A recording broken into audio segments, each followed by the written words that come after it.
Good morning student. Class 6 के लिए आज चैप्टर 16 है गौशाला। गौशाला के सेकेंड भाग को इस वीडियो में बताया जा रहा है। फर्स्ट भाग में आप यहाँ तक पढ़ चुके थे कि अक्कल की उदारता की चर्चा जो थी वह दूर दूर तक फैल चुकी थी। भले वह मजदूर था, लेकिन इतना मेहनतकश मजदूर कि वह अपनी जान की परवाह न करते हुए भी कोई काम करने से झिझकता नहीं था। गांव में जितने भी अतिथि संत आते थे, सबों के मान सम्मान के लिए वह हमेशा तैयार रहता था। यहाँ यह बताया गया है कि अक्कल जो था वह राक्षसों की तरह काम करने में कोई भी काम को बहुत आसानी से निपटा लेता था।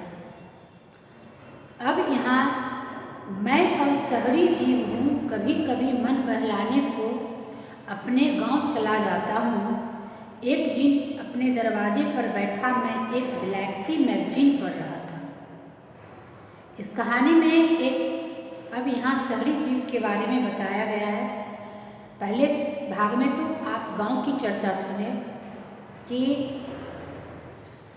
एक बहुत ही धनाढ्य व्यक्ति थे, लेकिन इतने कंजूस कि वह रसोई घर की मरम्मत तक नहीं करवा पाते थे।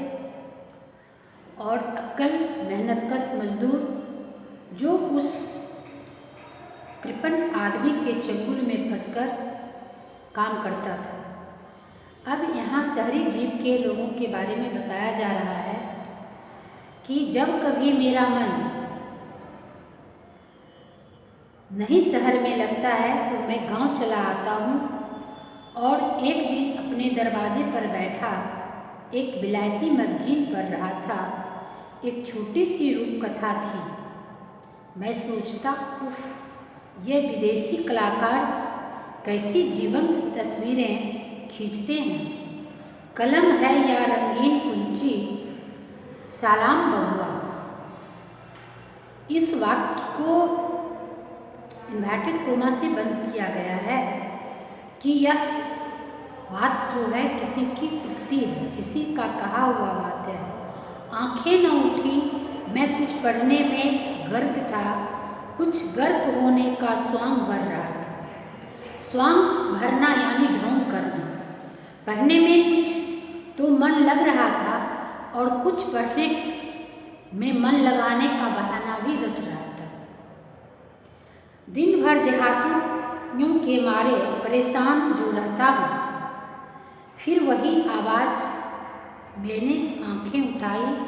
एक लकुटिया और दो सूखे पैरों के सहारे 3 टांगों के जानवर सा झुका एक आदमी दिखाई पड़ा। चेहरे पर गौर किया। काले चेहरे को सफ़ेद बालों के ठूंठ भयानक बना रहे थे। गर्दन लगातार हिल रही थी। मैं बबुआ अक्कल। अब उसी मजदूर की बात आ रही है कि वह था कौन? तो अक्कल। यहाँ मैं चौंक पड़ा। क्या वही अक्कल आज ऐसा हुए जो कि पहले देखने में आज के समान गोरा तो नहीं, लेकिन आदिवासियों की तरह हट्टा कट्टा दिखता था। बेचारा अक्कल अब भीख मांगता है। जिसने गांव भर को घर दिया, उसकी प्यारी पत्नी बुधनी भी चल बसी। कोई काम धाम उससे बन न पड़ता। इतनी कमाई भी नहीं हुई कि इतना संग्रह कर पाता कि इन बुरे दिनों को सुख चैन से काटता। सिवाय भीख के सिवा उसके सामने कोई चारा नहीं था। कहने का अर्थ यह है कि इसमें महादेवी वर्मा ने यह बताने की कोशिश की है कि जो व्यक्ति समाज को लेकर के अपनी मेहनत इस तरह से किया, जब तक उसके शरीर में बलबूते थे, वह अपनी पहचान दूसरों की नज़र में भी बना लिया। लेकिन जब उसके शरीर दुर्बल हो गए, काम के लायक न रहे, तो समाज उसे किस कदर ठोकरें मारती है। भीख भी क्या सदा सादा मिलती है। भूख प्यास का मारा अक्ल हड्डी का ढांचा बन रहा है। यानी भीख पर अगर हम आश्रित लोगों को देखें तो उसकी स्थिति जो है सदा एक जैसी नहीं होती है। कभी उसे खाने को मिला, कभी नहीं मिलता है। तो इस कदर उसके शरीर की हड्डियां जो है वह निकल आती है। बबुआ, मैं तुमसे भीख मांगने नहीं आया, एक नालिश करने आया हूँ। बबुआ, तुम्हें इंसाफ करो तो हो, नहीं तो रामफल बाबू के मुकाबले पर कौन जीभ खोले। मुकाबले पर कौन जीभ खोले, यानी रामफल बाबू ऐसे किसान, इतने कृपण किसान जो कभी किसी को बिना मांगे मुंह खोले हुए आज तक तो कुछ दिया नहीं।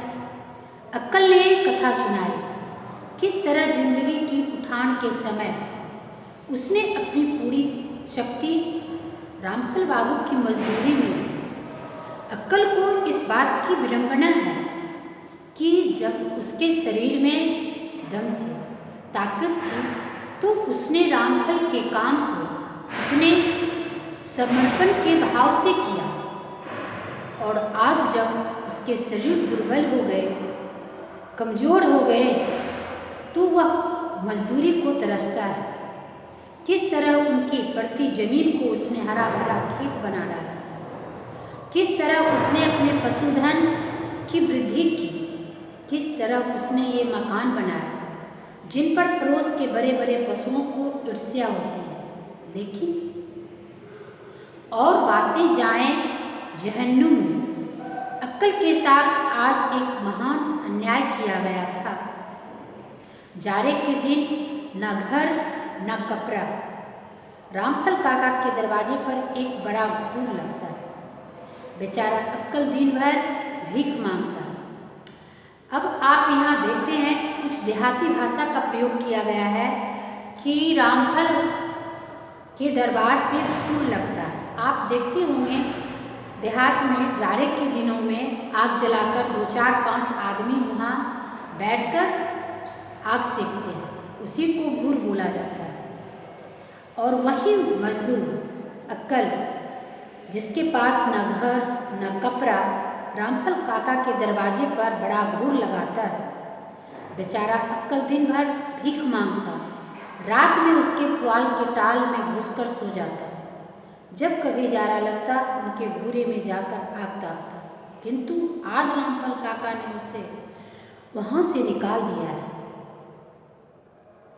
सामाजिक भर्त्सना को, विडंबना को महादेवी वर्मा ने जो यहाँ आपके सामने प्रस्तुत किया है, उसमें मानवता के हनन को बताया जाता है कि एक मजदूर अपने मालिक को, जब तक उसके शरीर में जान होते हैं, ताकत होते हैं, कितने समर्पण भाव से उसके खेत के हरे भरे खेत, मकान को बनाए, पशु के गौशाला को इतना साफ सुथरा, इतना अच्छा से बनाया। और आज जब उसका शरीर दुर्बल होता है, तो जब वह पुआल के नीचे सोता था, भूख ताप के समय को काटता था, वह भी स्थान उसके लिए उचित न देकर उसे वहाँ से निकाल दिया जाता है। गौशाला, शहर में गौशाला का उत्सव था। अब यहाँ देखो, बाबूजी जिंदगी भर उनकी सेवा की। इस बुढ़ापे में खाना पीना, कपड़ा लत्ता, घर द्वार देने से रहे, क्या घूरे की आग से भी मुझे महरूम किया जाना चाहिए? यहाँ एक प्रश्नवाचक चिन्ह है कि एक घूरे की आग, वह भी अक्ल के लिए दुर्लभ हो गया, वहाँ से भी उसे हटा दिया गया। यह थी उनकी दलील। मैं क्या जवाब देता? मेरी आंखों में बचपन का बरसात वाला दृश्य नाच उठा। अब अक्ल को अपनी मेहनत की याद आती है, अपनी मजदूरी की याद आती है कि रामफल वही आदमी है जो कि हमारे पीछे चलता था, क्योंकि उस दिन उसके घर में चूल्हे जलने की नौबत नहीं थी और मेरे पीछे पीछे चल के कहता था कि तुम मेरा काम कर दो, और मैंने उसके घर का छत को ठीक किया था।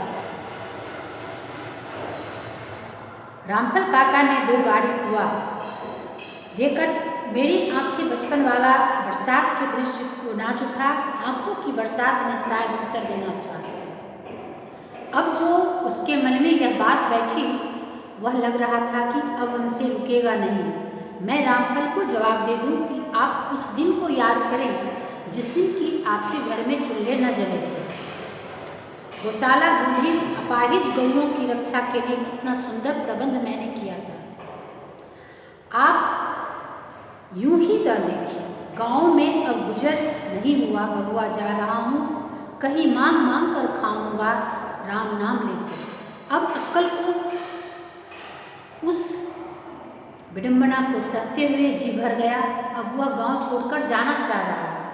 मनुष्य ने बूढ़े पशुओं की गौशाला बनाई, किंतु बूढ़े मनुष्यों के लिए रामफल काका की बूढ़ी गायों से इतनी मोहब्बत कि उस बूढ़े आदमी के लिए।